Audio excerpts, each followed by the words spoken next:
We will be reading Walt Whitman's personally penned preface to the first edition of his collection of poems titled Leaves of Grass, which was published in 1855. Whitman continued to edit, revise, and augment that collection throughout his lifetime, but the preface was omitted from many later American editions. This preface provides an explanation for his revolutionary poetry and his theories about writing. It also gives readers a glimpse into Whitman's personal philosophy, which is, in essence, Ralph Waldo Emerson's. Readers will find that some of Whitman's poems use words, phrases, and lines from his preface. I have highlighted the pieces of the text that you need to read, but some explanation or preface to Whitman's preface is necessary. Otherwise, the text is too wide-ranging and connections too numerous for first-time readers to easily grasp. With some of these connections emphasized, I hope that you will sense how close Whitman is to Emerson's brand of transcendentalism. And remnants of its progeny are still present today, especially in our faith in America's intellectual class and its ability to transform our future world. In the very first paragraph, Whitman claims that America does not repel the past and its forms, but these have now passed into the new life of the new forms. So seeing this, we should realize a significant break with convention and conventional forms is being announced. In his poetry, Whitman delivers on this promise by his experimentation, his free verse style, his individualism, his introspection, his celebration of America, and his use of lists. It is debatable how respectful of the past Whitman and other transcendentalists were, however, because the point of creating the new and novel is precisely to break with the monopoly of the past forms and conventions. If one respects the past, one tries to emulate it and preserve it. But Emerson had called for a new and uniquely American literature. Remember Emerson's words at Harvard? Our day of dependence, our long apprenticeship to the learning of other lands, draws to a close. The millions that around us are rushing into life cannot always be fed on the sere remains of foreign harvests. Dependence on sere remains is hardly an embrace of older literary and poetic forms. Does Whitman emphasize his respect for the past or his repudiation of it? Pay close attention to his words throughout the preface when he mentions the past and earlier poetic forms and literary conventions. He avers the American poet's role is to be transcendent and new. Whitman will overthrow the dictates of older forms for, quote, obedience does not master him, the great poet, he masters it, end quote. And the power to destroy or remold is freely used by the greatest poet. Furthermore, the great poet, quote, is not one of the chorus. He does not stop for any regulation. He is the president of regulation, end quote. Such claims echo the sentiments of Emerson, who had called for just such a transformation of American literature. Whitman is clearly saying that he intends to chart some new poetic course rather than write as a member of a chorus, the group that merely accompanies a lead vocalist. He insists that great poets will be proved by their unconstraint, their pushing of boundaries.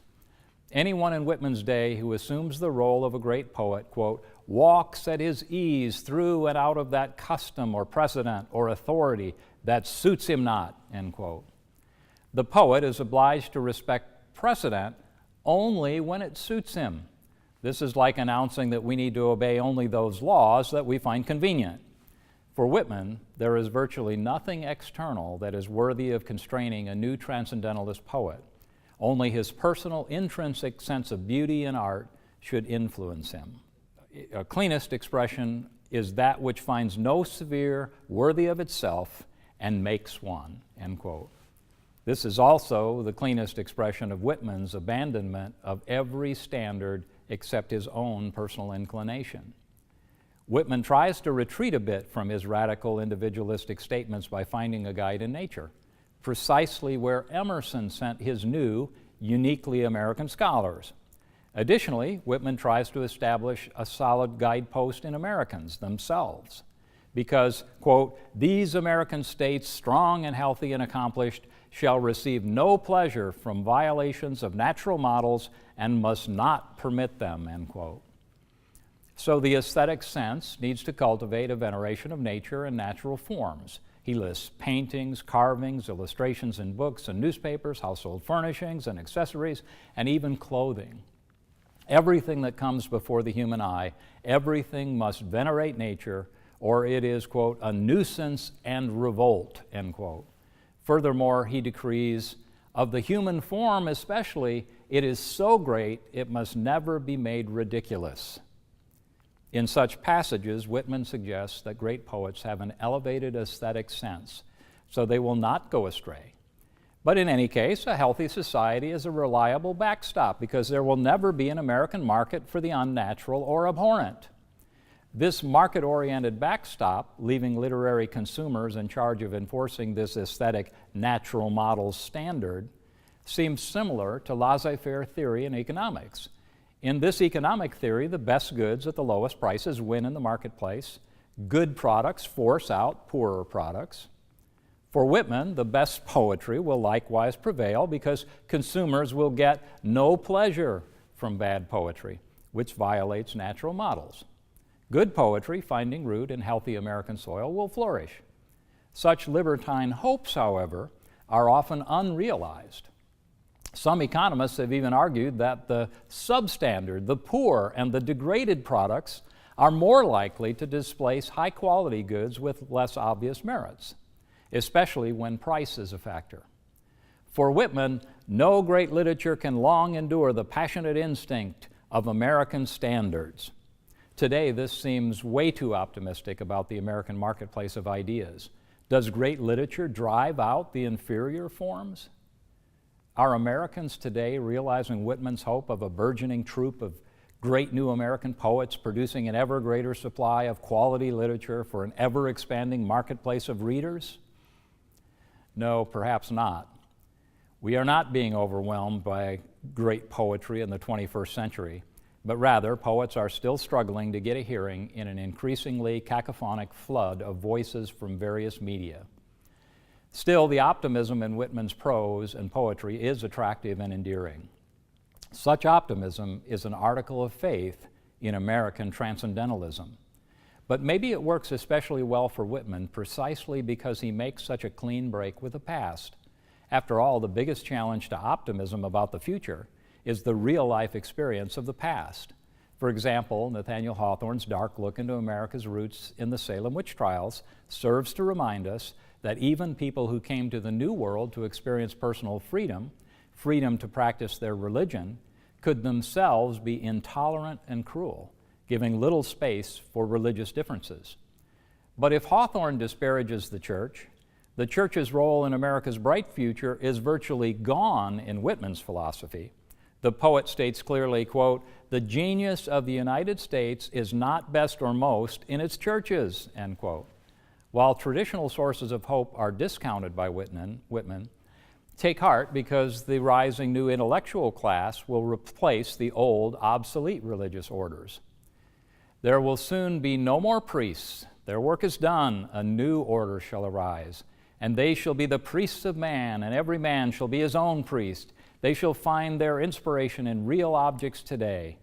Symptoms of the past and future, they shall not deign to defend immortality, or God, or the perfection of things, or liberty, or the exquisite beauty and reality of the soul. They shall arise in America and be responded to from the remainder of the earth. Perhaps American transcendentalism was preaching the right mix of change and optimism. In the 19th century, everyone seemed willing to acknowledge America's failures, but people still longed to hear about its glorious future. And Whitman and the Transcendentalists provided this rather ironic message. A similar refrain is heard today in political campaigns calling for hope and change. Put negatively, the message suggests that without change, there is little hope. We can all find some attractive qualities in 19th century American transcendentalism, however. We usually need not look too far to find them. For example, for many readers, Whitman's criticism of shallow materialism and money grubbing is attractive. His charitable instincts are heartwarming. His unashamed and unapologetic celebration of America seems refreshing today. And as I've already mentioned, his optimism is inspirational. Because of this palpable optimism, Whitman attracts readers and admirers from across the political and philosophical spectrum.